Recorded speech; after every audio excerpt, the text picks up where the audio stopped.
carwada warshadaha Somaliland ee tobnaad ayaa lagu soo gabagabeeyay magaalada Hargeysa. Munaasabaddan ayay ka soo qayb galeen gudoomiyaha rugta ganacsiga ee dalka Jamhuuriyadda Somaliland Jamaal Caydiid, xogayaha rugta ganacsiga Ibrahim,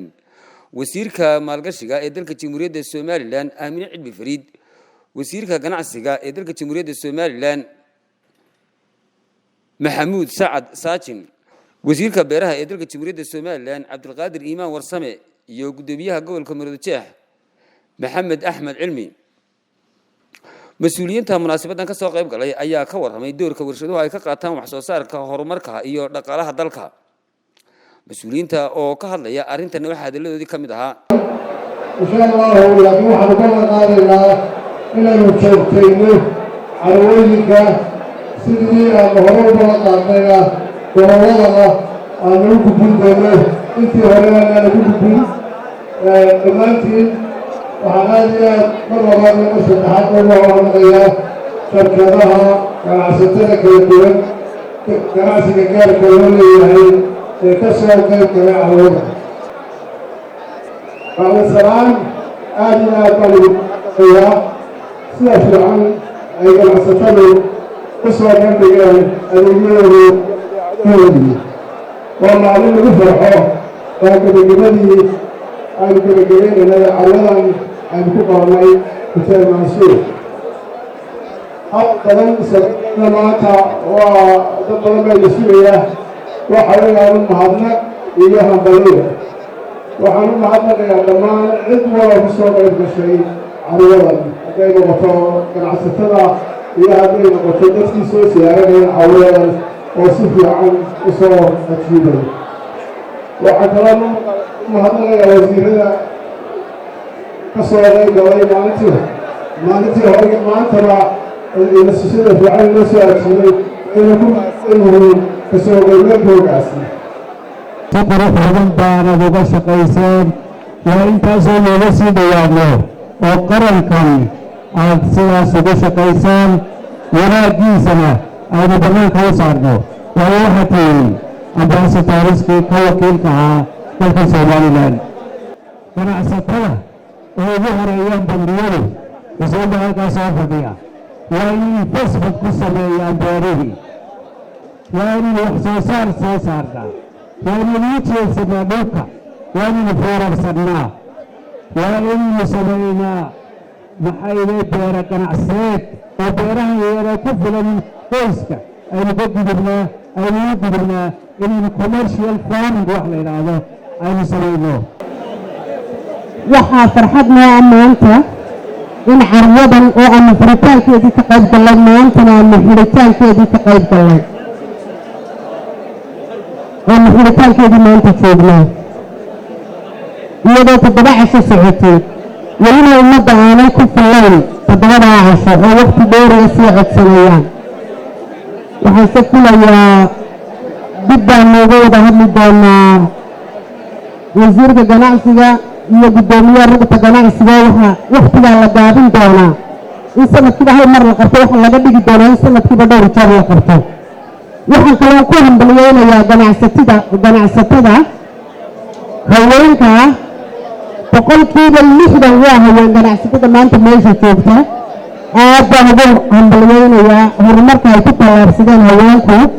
waxa oo aan ku hambaliyeynayaa sida mudda iyo miisaan kale ay uga qayb qaateen carwada ay wax muuqda ula yimaadeen. waxaan kaloo hambaliyeynayaa shirkadaha isgaarsiinta, bangiyada foora bangiyada iyo isgaarsiinta iyo cid kastoo meesha ka soo qayb gashayba aad baan ugu hambaliyeynayaa. waxaan ku dheelinayaa dadka Somaliland haddii aanay wax beeran adduunyada wax sameeya waxa jira waxa weeyaan dhibaatadii mooltahay cuntada iyo dhibaatada cuntada waxaa laga bixi karaa cidda waxa ka bixi karta iyada wax beerata ee waddankeeda waxqalab kala soo baxda. taasi waxa weeyaan aad baan ugu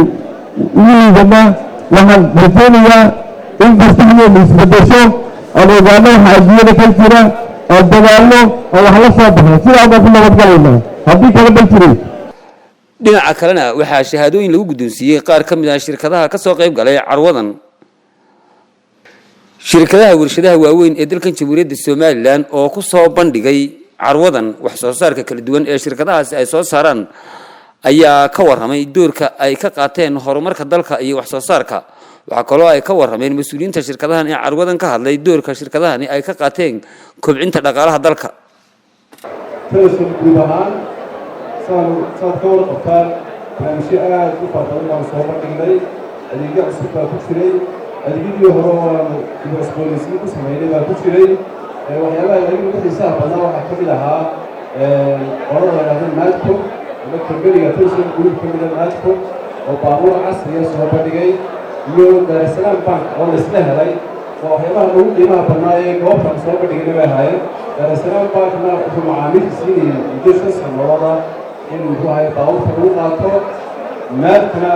ولا شهر كيلومتر واحد يعني سباوتي وهي الله نقطة كيف يدري عوض كم هاي إلا بيجي كملي شهر هذا جاي ومعامل سنة وهي الله كلام عوض كيف يدري تسمعه وحكمله معامل كل الدولة وسوق وقول يصير جوابها كناحسيا وكناحسي كل الدولة بارنا أيام السوق اللي والله وحي أديك النور بارنا يبين قادرية wasiirka maalgashiga dalka Jamhuuriyadda Soomaaliland Aamine Cilmi Fariid ayaa shahaadooyin guddoonsiisay shirkadaha Rihabco iyo shirkadda Fathul Khayr ciddii qaban qaabisay ciddii ka qayb qaadatay ciddii markii horeba keentay ninkana nimanka ag taaganahay Al-Husayni ana siiyay shahaadada Abdurrahman Ibrahim ana siiyay shahaadada marka inaan maalgashigii aan keenay midhiisii arko aad baan ugu faraxsanahay شكرا الحسين الله يخليك الله يكرمك شكرا عبد الرحمن ابراهيم شكرا عبد الرحمن باهيدي oo la daboolay shaqaale laga helay wax badan baa maxay tahay ka soo baxayeedo wax badan baa ka soo baxay dadka inna maalgashadaan in iyagu wax ka helaan saacad wasiirada aad baan ugu mahadnaqaynaa ka soo qaybka la soo qayb gashay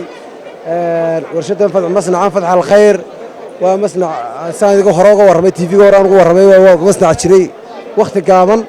kolkaas wasiirada nagala soo qayb gashana aad baan ugu mahadnaqaynaa waarinta aad baa horta wasiirku ugu mahadsanyahay shirkadeedu waa shirkadda Rihabco waxaanu keenaa Huawei waa shirkadda Huawei la yiraahdo taqaanaa adduunka ugu weyn baan waxaanu nahay sole agent-ka matala Soomaaliya oo dhan iyo Somaliland Djibouti kilka shanaad meesha doonto baa noqoto ku soo dhawo wasiiradna waxa kule aad iyo aad baad u mahadsantahay walaashay u jirto joogta jazakallahu khayr